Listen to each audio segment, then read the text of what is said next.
And welcome to week 10 of Driving Around Making Picks. I'm football handicapper Trey Carr. So week 9 now in the books, a respectable 2-2 record last week. Last week was interesting in that we've read stories and accounts of how many of the bookmakers, whether it be in Vegas or offshore, had one of their worst weeks ever.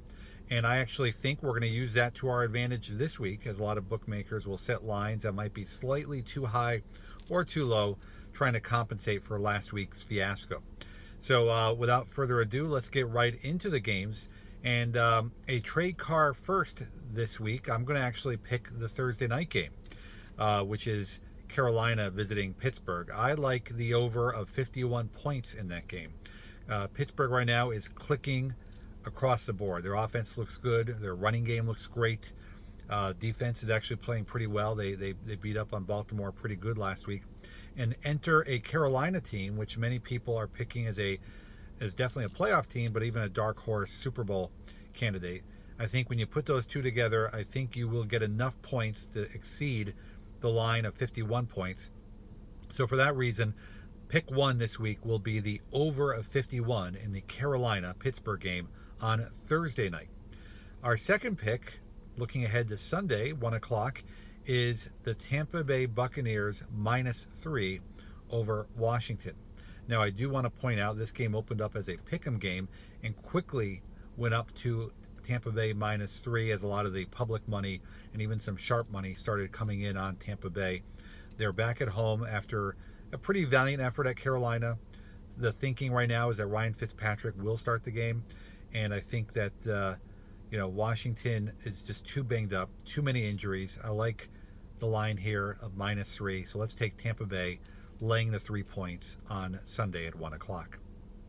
Our third pick for week 10 is I'm going to take the Cleveland Browns +5 over Atlanta. Now, Cleveland got beat up pretty good last week by Kansas City at home, and Atlanta won a pretty good game on the road at Washington. So if you take the recency bias of these two games and put them together, you're going to get a lot of public sentiment and appeal going towards Atlanta. But I like Cleveland in this spot. As you guys know by now, my system play of a back-to-back home game where the team loses the first game, I always love to pound them the second game. I think I wish there were more points coming Cleveland's way, but I'll take the 5 points. And for that reason, let's take the underdog, Cleveland +5, hosting Atlanta this Sunday at 1 o'clock. And our final pick here in Week 10 will be the Monday night game, the bailout game, so to speak. I actually like San Francisco laying the 3 points at home Monday night.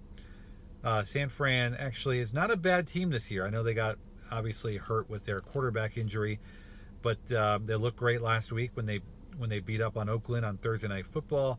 And I think the Giants have just pretty much cashed in this year. I don't know how much of a fight they'll put up on the West Coast. And I think 3 points is a good point spread here. So let's take San Francisco -3 on Monday Night Football, the bailout game, to help you win Week 10. So just to review, we got 4 picks. We're taking the over in the Carolina-Pittsburgh game of 51. We're taking Tampa Bay -3 over Washington. We're taking Cleveland +5 over Atlanta at home. And then we're rounding out Week 10 with San Francisco laying 3 at home against the New York Giants on Monday Night Football. I hope these picks do it for you. If you like what you're seeing here on Driving Around Making Picks, please be sure to hit the subscribe button right here on YouTube. In closing, please buckle your seatbelt while driving, and we will see you back here again for Week 10, or actually I should say Week 11 next week. And as we round out each and every episode of Driving Around Making Picks, I ask that almighty question, will these picks provide winners for you? And the question and answer, of course, is, as always, you bet.